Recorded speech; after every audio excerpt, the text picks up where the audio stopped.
University. Without further ado, Joanna Rees.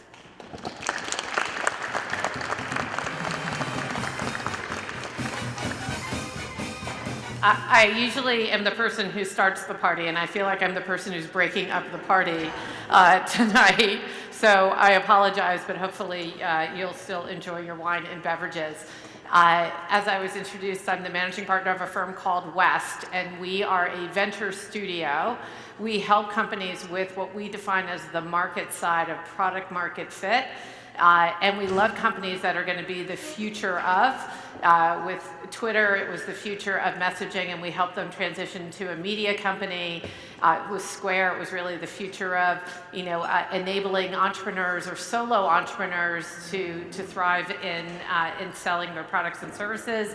And another one of our companies in our portfolio is called Impossible Foods, and the founder wanted to change the way the world looked from space, which meant that water was not going to encroach on the continents, by eradicating animal farming. So we were very helpful in getting meat eaters to love the Impossible Burger, and lots of great stories. I encourage you to look it up, and if you can ever try it, it's really quite good.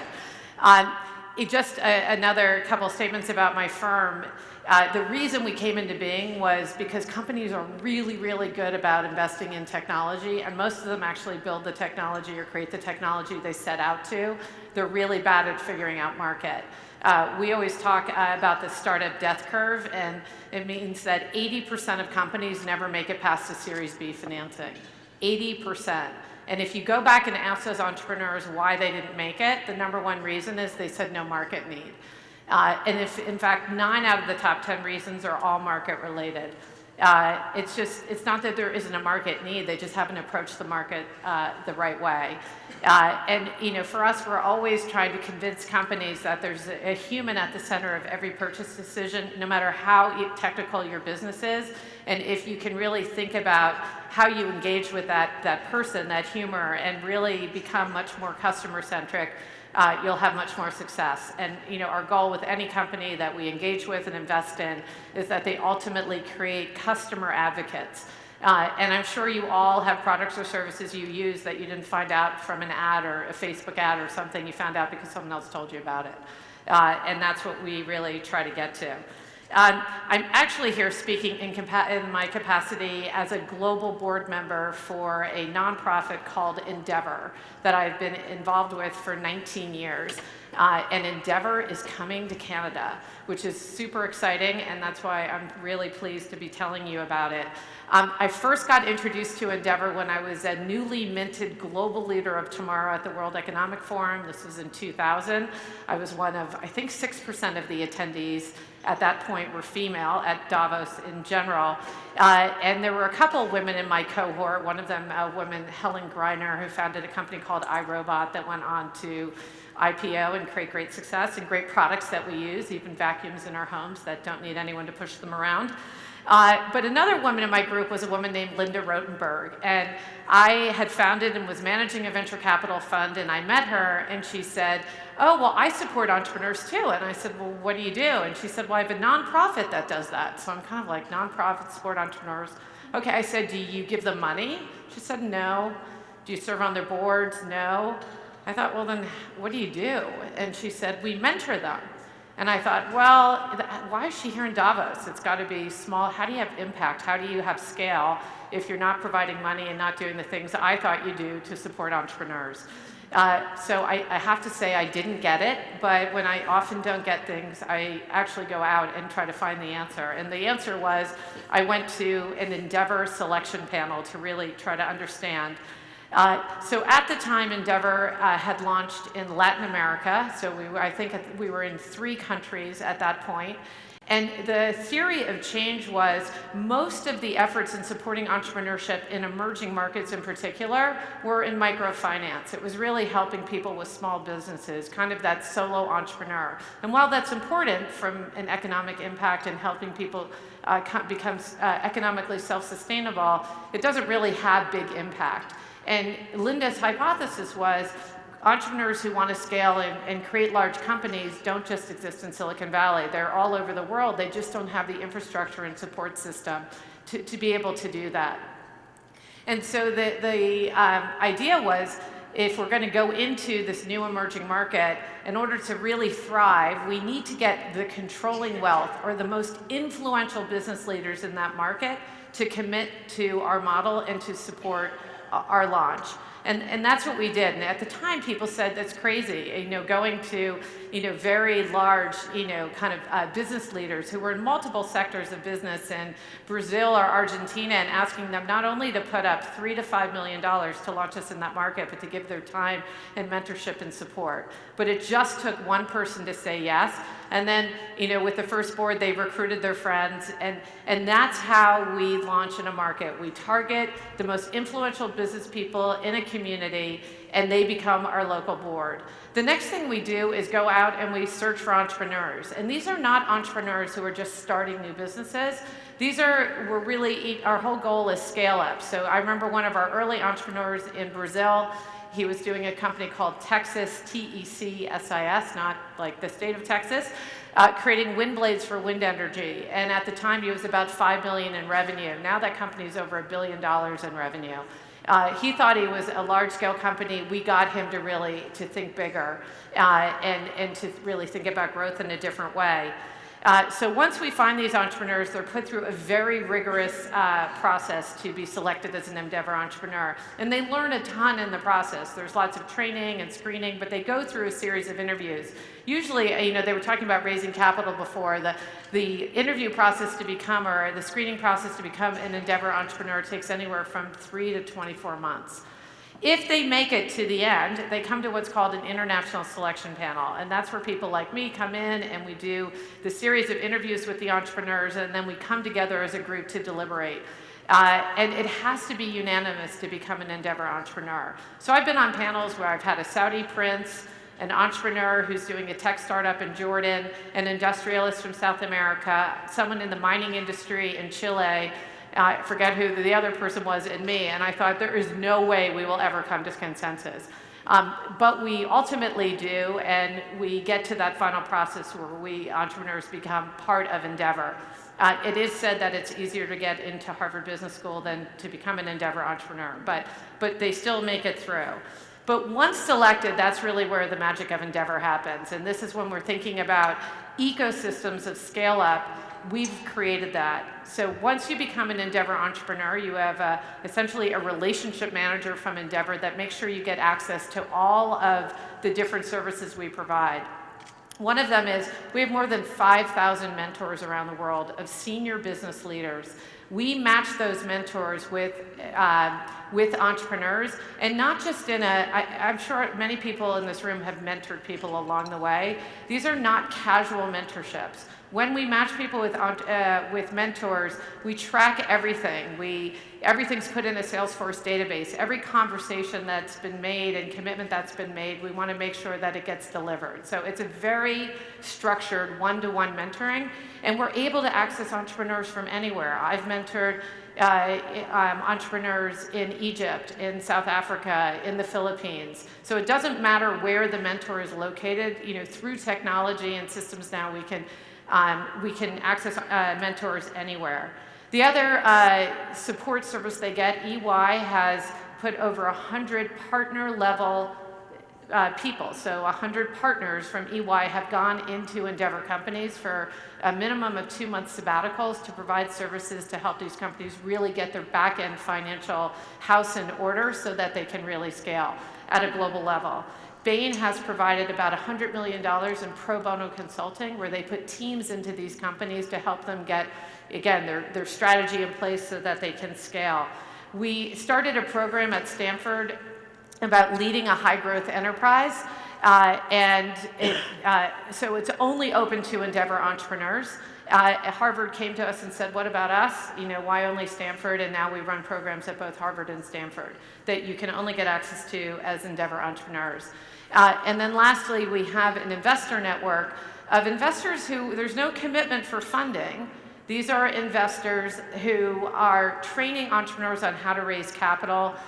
Too often, and this is back to that life cycle someone was saying earlier, it takes 8 months to raise capital here. It takes a long time to raise capital anywhere because it's not a transaction. It really is about building a relationship and teaching entrepreneurs how to manage that process over long periods of time. The great part about it is we've had phenomenal success. We're now in more than 30 countries. We've created 1.5 million jobs, 15 billion in revenue, and we're having significant impact in every single market that we're in. In fact, the controlling business leaders of a local community were our original board in most countries. In our more mature countries, now it's Endeavor entrepreneurs who are filling those roles. They now have become the venture capitalists.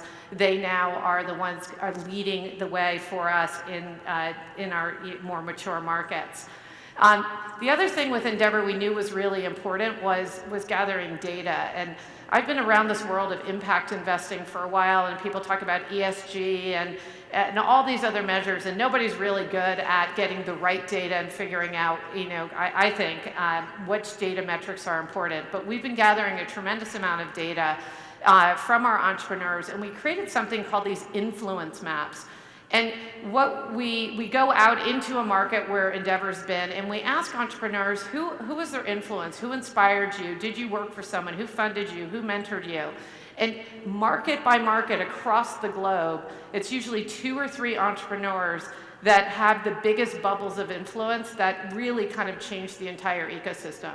So with Endeavor, if we're able to go into a market and really help 1, 2, or 3 entrepreneurs really get to scale, become the next Mark Zuckerbergs or Sergey Brin's or Steve Jobs, it is amazing the long-term economic impact that has.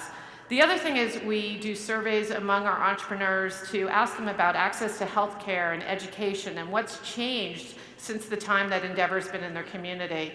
And again, we're seeing unbelievably important metrics. Well, we at Endeavor say our success metric is job creation. The overall economic impact is enormous. The other thing we do is ask about best practices. We want to make sure that we're taking kind of all the magic of works in Silicon Valley and exporting it to markets around the world. One of those is sharing of stock options, because what we don't want to do is support an entrepreneur who just becomes another wealthy person to join the elite, but who's really creating something where every single person within the company and on the team is able to thrive and have a positive economic outcome. We had an entrepreneur in Turkey in a company, Yemek Sepeti, that was a delivery service that got bought for, I think, $250 million.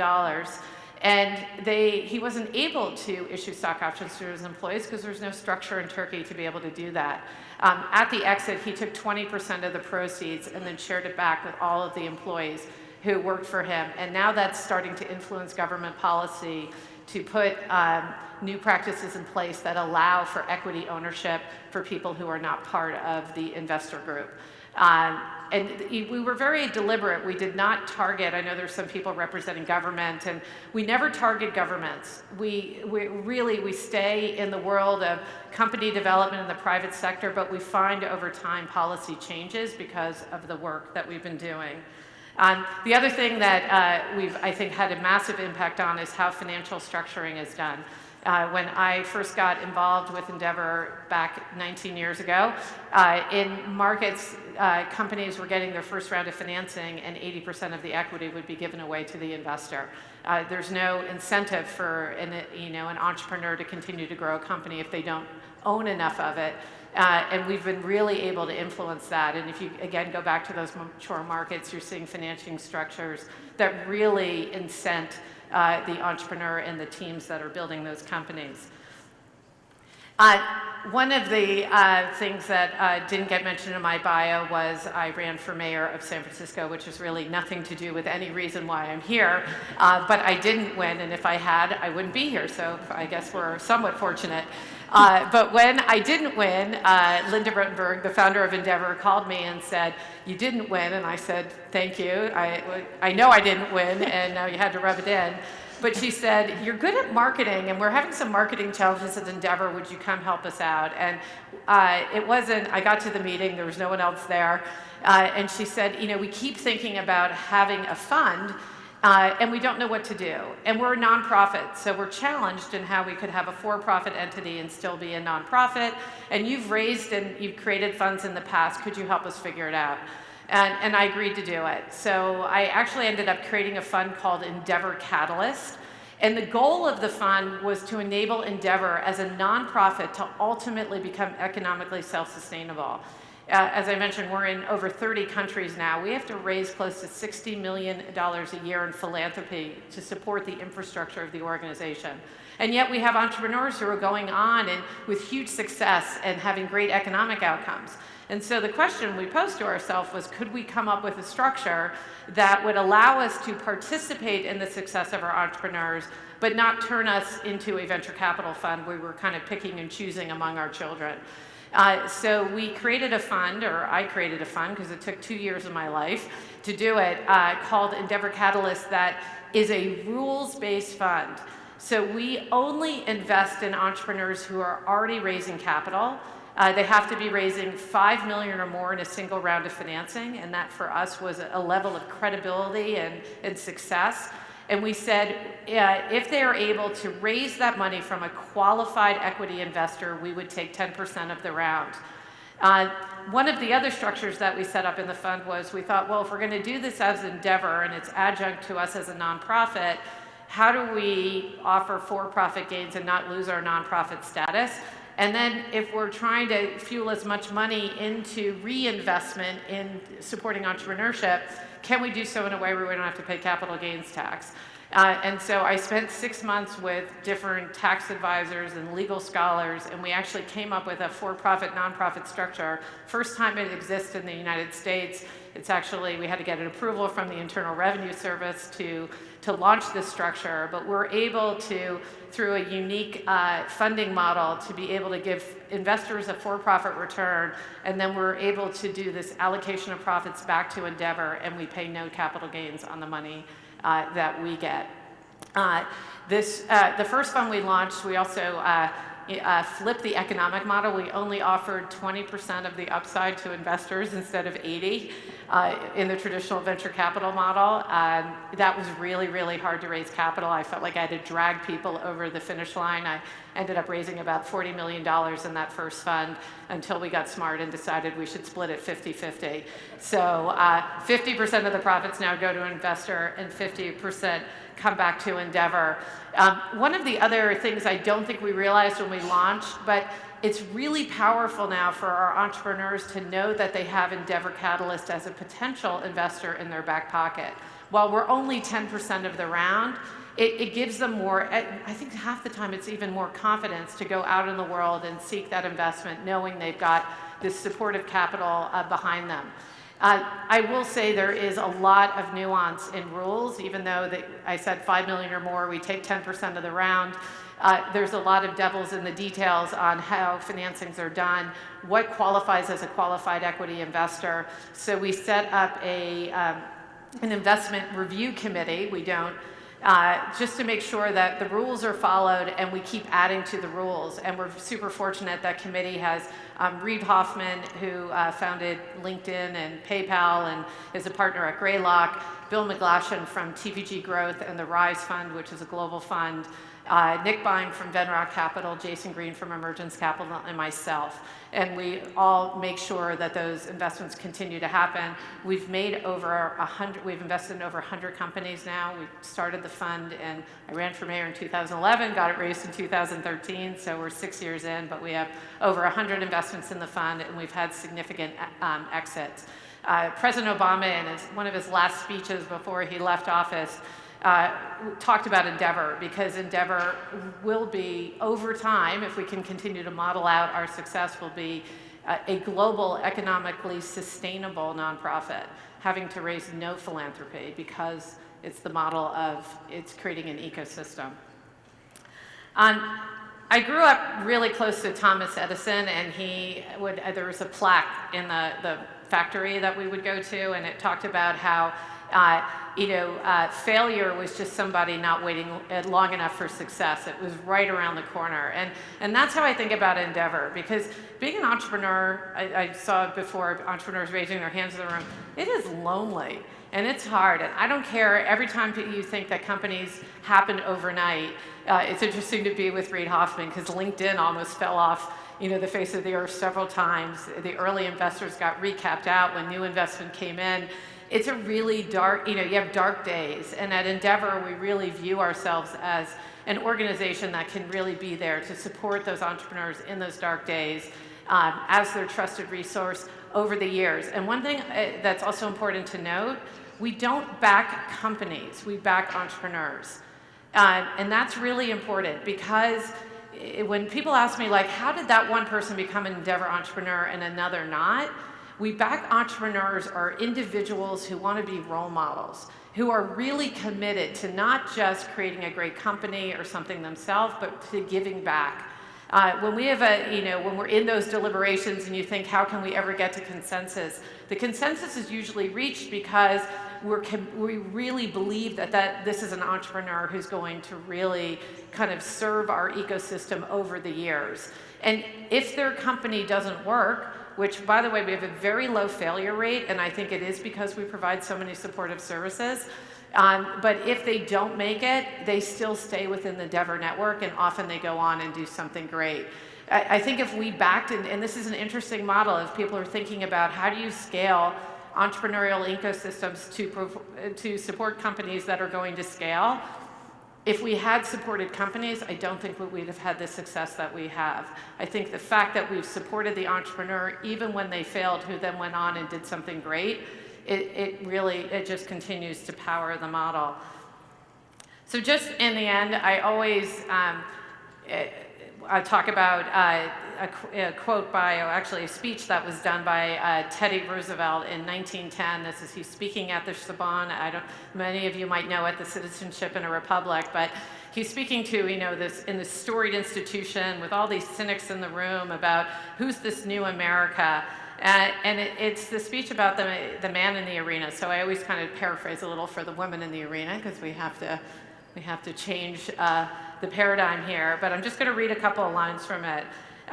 Credit belongs to the woman who is actually in the arena, whose face is marred by dust and sweat and blood, who strives valiantly but errs, who comes up short again and again, who spends herself in a worthy cause, who at the best knows the triumph of high achievement, and who at the worst, if she fails while daring greatly.